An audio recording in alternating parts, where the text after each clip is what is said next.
Las maquilas en México. Esta industria, que es un polo de inversiones extranjeras y generadora de millones de empleo, la presentaría en segundo año de nivel secundario para trabajar dentro de la unidad 3, la inserción de América Latina en la economía mundo contemporánea. Se desarrollaría el sector secundario de la economía de una nación, respondiendo al contenido de la unidad, la incidencia del sector industrial en los países latinoamericanos según el diseño curricular de la provincia de Buenos Aires. Ya vimos en el video que nos proporcionó la profesora Boeri, así que tenemos una idea de qué estamos hablando básicamente. Pero, ¿de dónde viene la palabra maquila y maquiladora? Maquila es la porción de lo molido que correspondía al molinero de la Edad Media por haber molido el grano de trigo. De esta palabra se derivó el verbo maquilar y en el siglo XX el sustantivo maquiladora, que es la versión latinoamericana de lo que en general se conoce como zona de procesamiento para la exportación. Empezaron como plantas manufactureras y, como vimos en el video, en las maquiladoras de exportación el destino final de los productos es el país de origen de la materia prima. ¿Qué es eso de manufactura?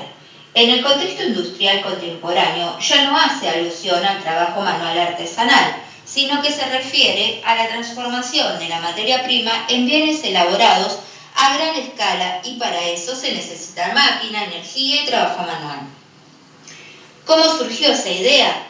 Pasó que aquellos campesinos, los braceros mexicanos que un día necesitó Estados Unidos para el sector agrícola, quedaron sin empleo. Entonces Estados Unidos y México, para solucionar ese problema en 1965, firmaron un programa de industrialización de la frontera. Así fue que se instaló la industria denominada maquiladora a lo largo de toda la franja fronteriza. De esta manera México solucionaba el excesivo desempleo y las grandes corporaciones de Estados Unidos conseguían mano de obra barata, ignorando los derechos laborales y sin pagar aranceles. En 1966 nace el primer parque industrial en Ciudad Juárez, siendo el ensamblaje de televisores la primer maquiladora. Después una textil, autopartes, de plásticos y sus derivados, componentes y actualmente hay muchas de servicio. Por ejemplo, los call centers, que atienden vía telefónica las demandas de varios países del mundo. Pero volviendo al inicio de las maquiladoras, del lado de Estados Unidos también se establecieron industrias paralelas llamadas gemelas, encargadas de la innovación, control y diseño de la producción de México para finalmente distribuirla como producto terminado al mundo. En los 90 toman un gran impulso con la liberación del comercio internacional y la mundialización de la economía. Tenemos que una cuarta parte de la población de México trabaja en las 4.079 plantas maquiladoras. Parecen muchas, ¿no? Pero el tema es que cuantas mayor maquiladoras hay en el país, mayor va a ser la dependencia de la inversión extranjera, la cual trae como consecuencia la necesidad de mantener bajos salarios y de disminuir el porcentaje de impuestos. Otro problema es que esta industria no ha contribuido al desarrollo social y no ha ayudado a disminuir la pobreza existente en esos lugares, ni ha podido integrarse a la economía nacional porque solo usan un 2% de insumos mexicanos, sino todo lo contrario. Los resultados han sido la concentración excesiva de la población en las ciudades de la frontera norte, donde no se contaba con la infraestructura ni la capacidad para hacer frente a ese crecimiento desproporcionado. Esto me lleva a Carreras, cuando dice que la difusión de las nuevas tecnologías de la comunicación y los nuevos patrones de consumo ha llevado al modo de vida urbano a muchos lugares no considerados ciudades. Acá no hubo planificación urbana, se instalaron como pudieron para estar cerca del lugar de trabajo. En este espacio, con el tiempo, pasa a ser lo que dice Ratzal en su obra Antropogeografía, en donde señala que la ciudad es considerada como una reunión duradera de hombres y de viviendas humanas que cubre una gran superficie y se encuentra en la encrucijada de grandes vías comerciales.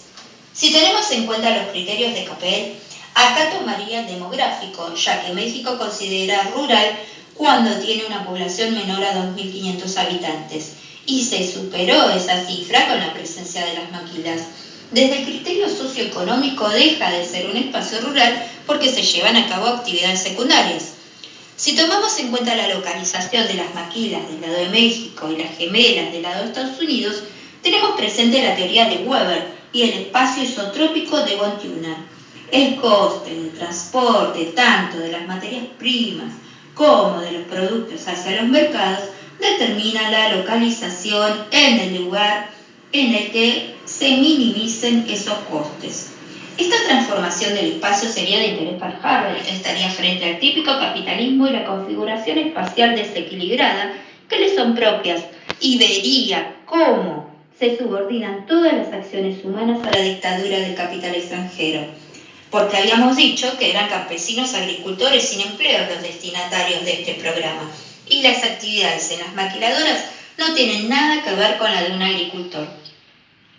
Pero la que sí queda bien claro es la nueva ruralidad de Arias, donde el campesino ya no es exclusivo del espacio rural. Esto de tener que trabajar en las maquilas, de tener que emigrar también, le da otra forma de vida. No son productores, sino consumidores, haciendo alusión a la rusticidad que menciona la autora, la nueva manera de ser, vivir y relacionarse.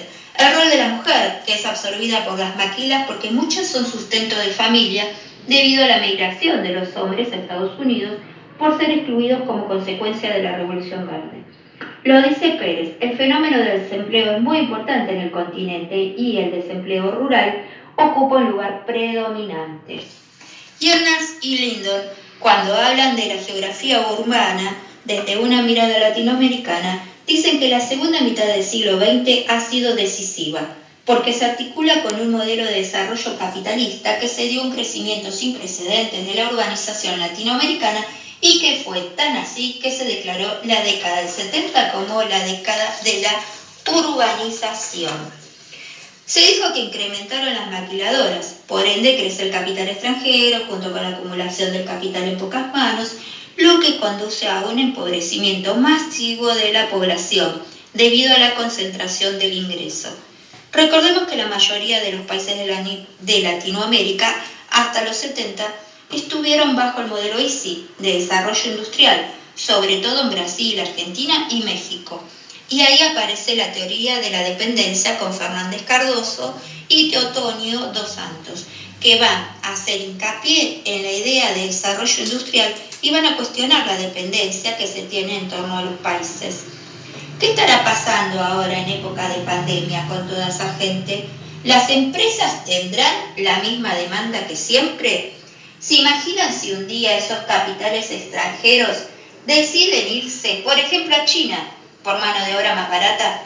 ¿Qué pasa con la gente y con el país? Milton Santos, muy enojado, diría: yo se los dije.